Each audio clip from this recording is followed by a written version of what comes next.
Okay, we're live. So today I've entitled this talk The Last Supper. I hope you've all had your last meal. I hope that if you're tuning in, if you didn't see the prior broadcast, we are getting ready. Starting tomorrow, we're getting ready for a 14 to 21 day year in close out fast. So I just wanted to really sum up what we talked about um, earlier this week. And if there's any questions, I'll answer any questions. But yeah, so we're going in. This is one this time. I really wanted to open up the discussion about it because I got inspired. I have a few students here. I'm here in Panama. We're going to be doing it together. This is something that I've done for years. Um, I talk about fasting with the equinox and solstices, but there's something special and unique about the winter solstice that separates it from the summer solstice and the fall and spring equinoxes. And that is that they're all pivot points, but the fact that we are into the dark energy, into the night energy. We have the shortest days of the year. This is a time for hibernation. This is a time for rest. This is a time to really reset oneself. Where the summer solstice is just the opposite of that. We really should be in full bloom, full activity. It's a time to still we can fast, but with the winter solstice, it's an opportunity to really do a longer fast. So this, for me personally, is that time when we do our longer fast. So I'm calling for at least 14 days. Tomorrow is the 11th, and that will bring us right to the 24th, which is the last day of the winter solstice. At least for the northern, I call it the inner circle because I follow the flat Earth model. But if you go into the globe, it is the northern hemisphere. Um, so really, if you've never done a fast, that's something that I've offered, with my business, and I'll talk about that later. Um, so the first 3 days is always critical. That's when we get the most hunger pains, and we have our food. Largely, food is entertainment. It is what we, I mean, 9 times out of 10, we're not really eating because we are really truly hungry. I don't think we're ever really, hardly ever really truly hungry. And, this is a big aspect to, health and nutrition and really live, being our best self. Is because we never really allow us to get hungry. So for the first 3 days, it's really getting to that fourth, fifth day. And when we can really get to that point, the hunger should go away, because what happens is that, the first, second, and third day, we still are using fuel from the food that we ate prior, those days prior. And by the fourth day, that food that we ate 3 days ago or 4 days ago has been eliminated from the body. And therefore, the body then kind of switch and taps into the reserves. So just on the strength of us going into a new year, we want to be able to not take any residue reserves into the new year. Um, these are, every time we eat protein, especially protein and uh, fatty foods. Well, any foods that have, more protein and fat, the body holds on to some of that in its storehouse residues. Some of us, it may store it more than others. And some of us got residues from the beginning of when you took your first breath. So really, a fast is one of the one and really true healing practices, because one, we allow our body to heal itself. Um, we really don't. If we're using any type of herbs or supplements or uh, there's all types of, at least from an alternative perspective, these things don't heal. They stimulate and really largely overstimulate. So when we're going into fast, we're really trying to destimulate and allow body's energy to really sort of raise up by not feeding it, because we have stored fuel. We have, just like bears go into hibernation, penguins, these animals can not eat for months, yet they don't die. In fact, that's their cycle. So this is a hibernation time, and it's very important time. So as we go into the fourth to the 14th day. So the first 3 days. So I'm saying that if you want to do smoothies, do it on the first 3 days. And then by the fourth day, you really should not need that, that extra fiber in the juice. And because again, away. So when our body taps into its own reserves, it really becomes happy.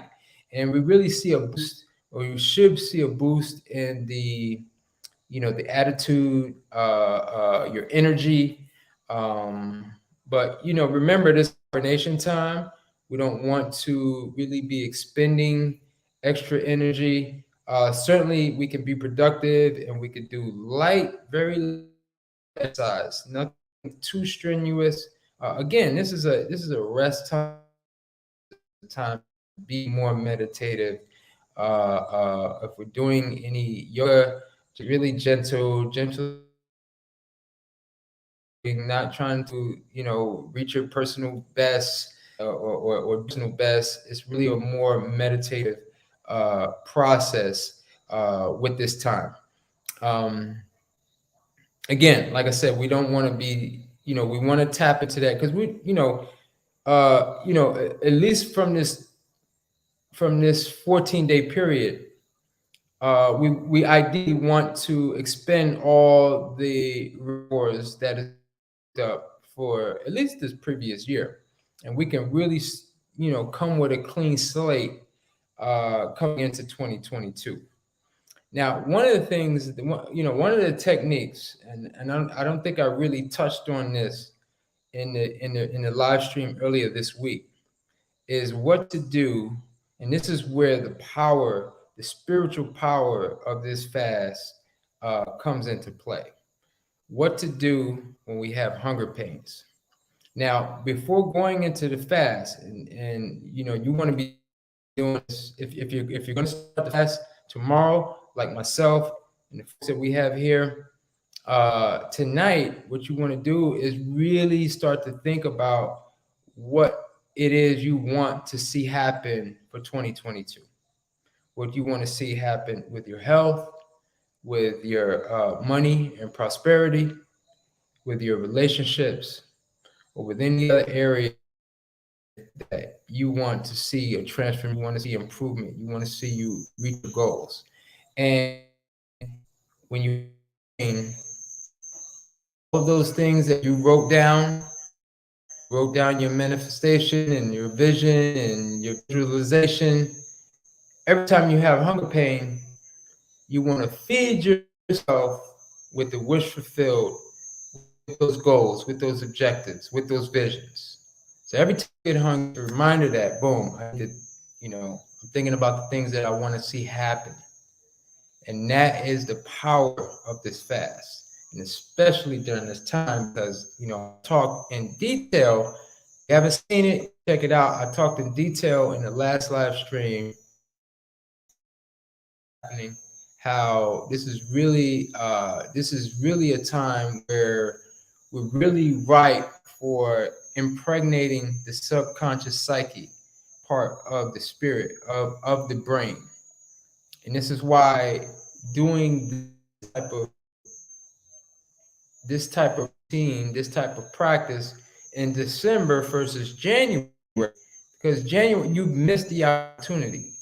Now, will you benefit doing this in January? Absolutely.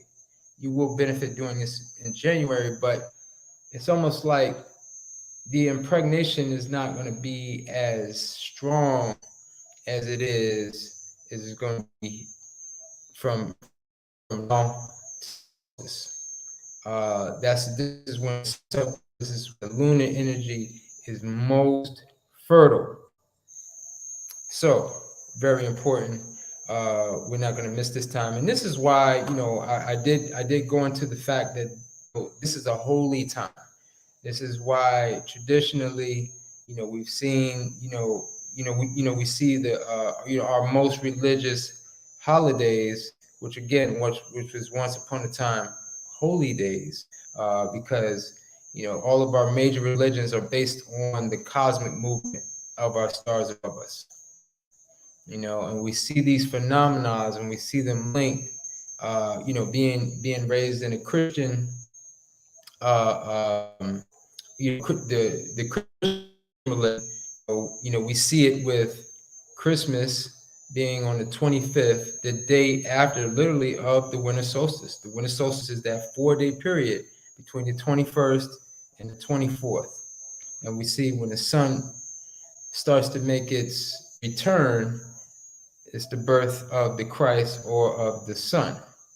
And then we see it with Easter, especially because with Easter, it's like sometimes it's in March, sometimes it's in April. It's like if this is the resurrection of nature. It's not the resurrection of an actual man. It's the resurrection of the nature that's happening in our atmosphere. We see it. Easter is selected based on after the spring equinox and the first Sunday after the full moon after the equinox. So sometimes that happens in March, sometimes that happens in April. And we don't ask, why is Easter in March this year? And it's always in late March after the equinox.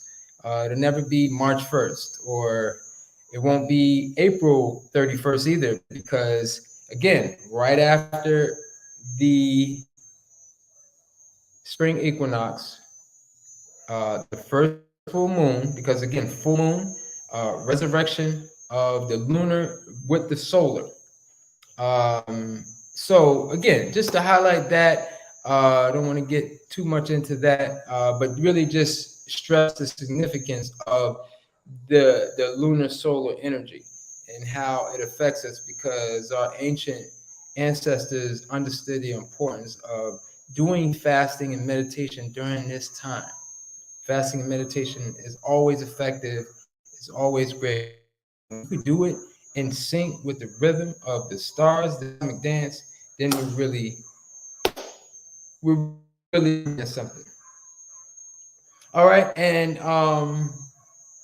I think really to sum this up, I think I made all the points.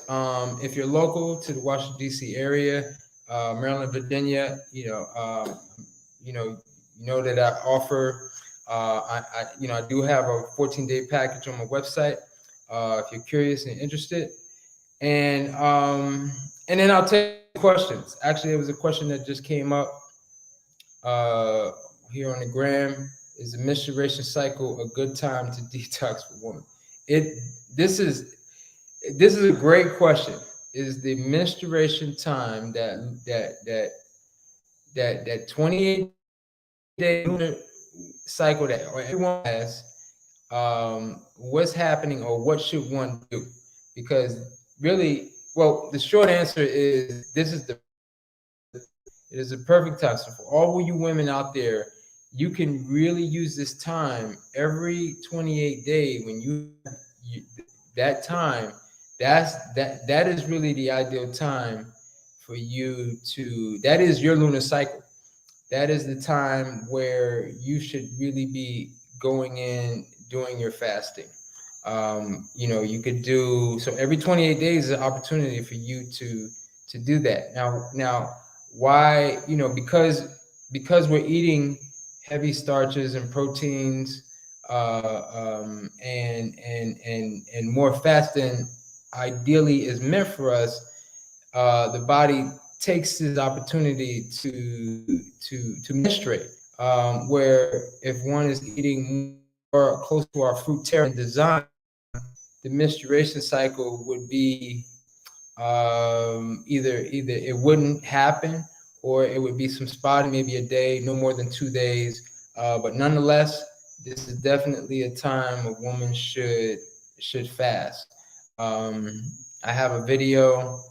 Men should fast with the sun, and women should fast with the moon. You can check that out. I did that a few years ago. Only because women, every 28 days is a reminder, that the unfertilized egg now has to release. And it's not a coincidence that that is connected with that lunar mother energy. In astrology, we understand that the moon is representative of our emotions, and that emotional energy is connected to motherhood and womanhood. So yes. Next question: is it okay to drink fruit juices and tea during the fast? That is fine. We talked about doing in the last stream, and that being the ultimate tea, the tea that you make for free. But your herbal teas are, you should. If anything, you steep room temperature.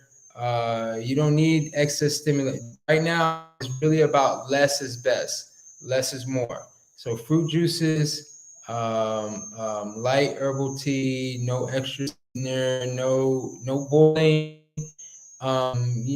Again, we're trying to destimulate. So good question. Let's see if there's any other questions. So yeah, I just want to really get on here on the eve of the beginning of our fast. Again, we all, I'm sure, want to see a prosperous, healthy, loving, filled with hope and excitement, a great 2022. And this is the time to plant the seeds. The soil of our psyche is fertile, and this is the time. And there's no better time to do that. The question could be like, okay, do I need to fast? No, you don't need to fast. But the fact that the practice of fasting during this time is divine, and we can really reach our objectives faster. That's why it's called a fast, because everything happens faster. Your health, you lose weight fast, you achieve your objectives faster. Things will happen faster. We've got some questions here. During the fast, what are we supposed to pass the time that we have spent for eating? This is a dope question. I love this question. I mean, how, especially during this month, how soon does the sun go down? We should be going down. We just had, it's too much electricity being spent, too much lights, too much festivities, too much excess. Just imagine partying into the wee hours of the morning. That's what we're doing essentially in preparation for 2022. This is a rest time. So we should be reading, we should be journaling, we should be doing light walking, light stretching, light exercise during daytime hours. And this is really the time that we should be more restful and meditative, quiet time. um, it's really a time to just really de-escalate. Whatever, if you're part of institution that has a temple, a church, I'm sure there's always, there's prayer time, there's meditative time, there's, we really got to, or, I'm fortunate to be out here in nature. I'm on the farm. There's, no, I don't hear no cars driving by. I'm listening to frogs and roosters and dogs, things like that, and just nature, water, flowing. And so, and for you, I'm sure if you're watching, we're all on YouTube. You all types of meditation, so many meditative videos to really be entertaining oneself. All that stuff. Food is entertainment. Food is the main entertainment. So we really need to be spending this time to be visualizing our 2022. I'm sure that there is, this is the time to be really writing the scripts and the plans and what you want to see for the new year. So this is how you get time. Yes, you might feel like you have way more time, and you might, because the thing is, like, sometimes when you're fasting, you don't need to sleep as much. But I would really encourage one to sleep as much as possible, get plenty of rest. Again, think of it as hibernation. All right, powerful, powerful, powerful. We got, let's see, second person this week I've heard say we should go down when the moon comes up. I love that. I love that. Yes, we should go down when the moon comes up. So again, that's one of the drawbacks of, the city, especially a lot of electricity.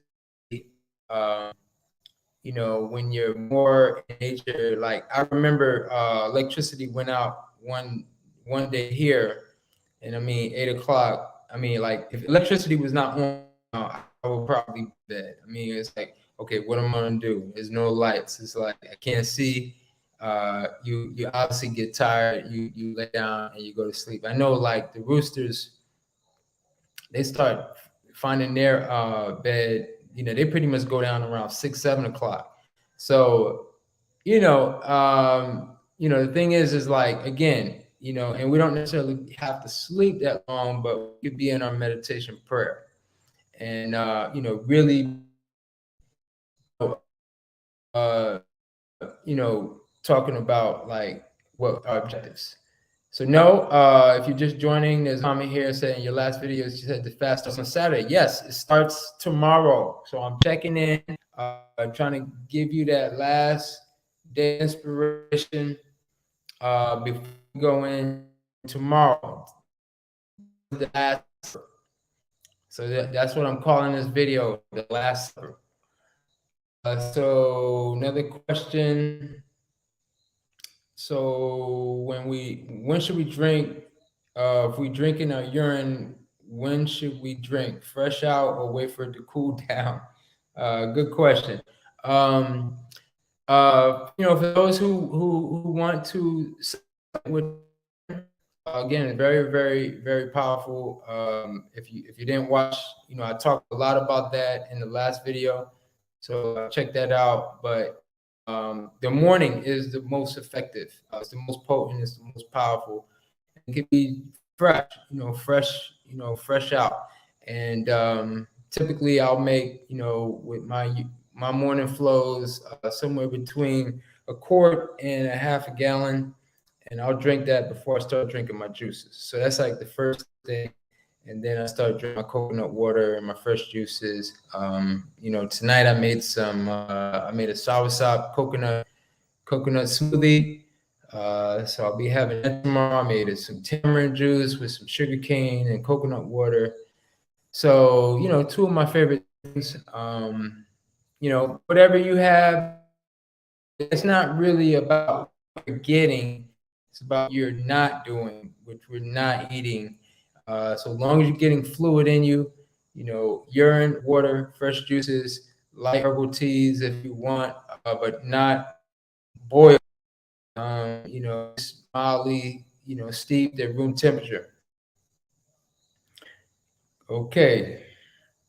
So, so if there's any other questions, now's the time. If not, we're going to sign off. I just wanted to jump on here tonight, the eve of our 14-day fast, and I'll be checking in every couple of days. I'll let you know how it's going for me, and any support or questions I can answer, I will be here. Also, book. If you haven't, think about getting my book, Paradise Health. If you want it right away, I think there's a Kindle version, or that probably be the best option at this point. If you want it, you want to read that. Because another thing I didn't mention is to read about fasting.